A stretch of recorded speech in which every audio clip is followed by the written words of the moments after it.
दोस्तों, प्रभु यीशु ने अपने शिष्य यूहन्ना को प्रकाशन दिया था और उस प्रकाशन में 7 कलीसियाओं को संदेश दिया था और उसमें से एक 5वें नंबर पर सरदीस का कलीसिया था।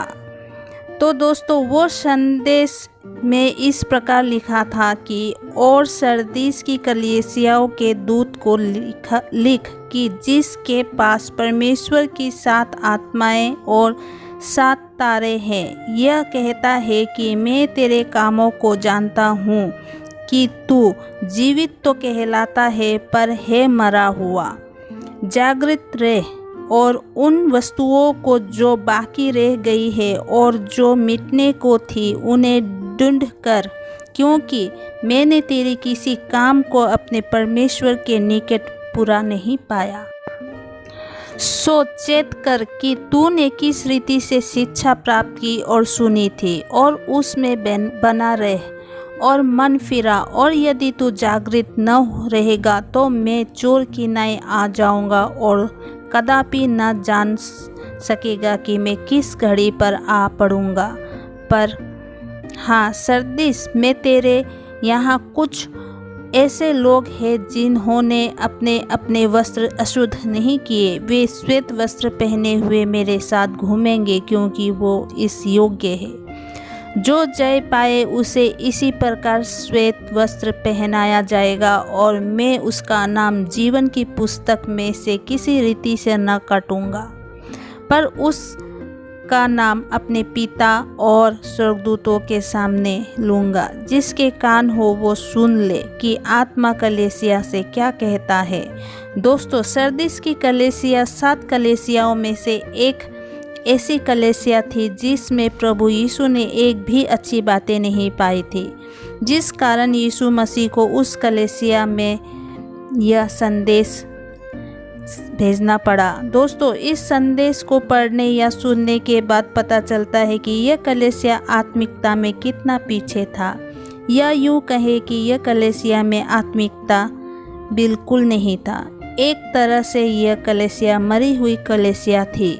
दोस्तों, ये सरदीस की कलीसिया एक ऐसी कलीसिया थी जिसने लोगों के सामने तो आत्मिक छवि बना रखा था, जिसके कारण ये जागृत कलीसिया लगता था, पर असलियत में ये मरा हुआ कलीसिया था। और यीशु मसीह ये सब जानते थे कि ये कलीसिया सिर्फ आत्मिकता का दिखावा करता है, जागरूकता का भी दिखावा ही सिर्फ करता है, असलियत में यह है नहीं। दोस्तों, शुरुआत में यह कलीसिया में सुसमाचार के लिए तीव्र इच्छा थी। इस कलीसिया ने शुरुआत के समय में बड़े जोश के साथ उत्साहित होकर प्रचार किया, उद्धार का मार्ग बताया, परंतु धीरे धीरे इस कलीसिया का उत्साह जोश प्रभु के प्रति कम होते गया और बाद में जाकर पूरी तरह अपना जोश और उत्साह को ख़त्म कर दिया और सिर्फ दिखावे में रहने लगे, जिसके कारण बाहर से तो ये जीवित दिखता था पर अंदर से मरा हुआ था। दोस्तों, जिस इंसान में आत्मा नहीं वो मरा हुआ माना जाता है। उसी तरह जिस कलीसिया में परमेश्वर का आत्मा न हो वो कलीसिया भी मरा हुआ ही है। ये संदेश उस समय लिखा गया था सरदीस की कलीसिया को, जिस समय प्रभु यीशु धरती पर थे। पर ऐसे ही कई कलीसिया आज भी है इस धरती पर जो मर चुका है पर सिर्फ दिखावा करते हैं। इसलिए आज भी उन कलीसियाओं के लिए ये संदेश है जो मर चुका है। प्रभु यीशु जानते थे कि अंत के दिनों में इस सरदीस के कलीसिया की तरह कई और भी कलीसिया होंगे। दोस्तों, हम कलीसियाओं को आज देखते हैं कि उनमें बहुत सारे मेंबर्स हैं और आराधना स्तुति भी बहुत ही अच्छा होता है और दान 10वां भाग भी प्रचुर मात्रा में आता है, और यही सब देखकर हम उस कलीसिया को जीवित और आत्मिक मान लेते हैं। पर दोस्तों, यीशु मसीह ये सब नहीं देखता है, बल्कि ये देखता है कि उस कलीसिया में कितने लोग वाकई में आत्मिक और सही मायने में विश्वासी है।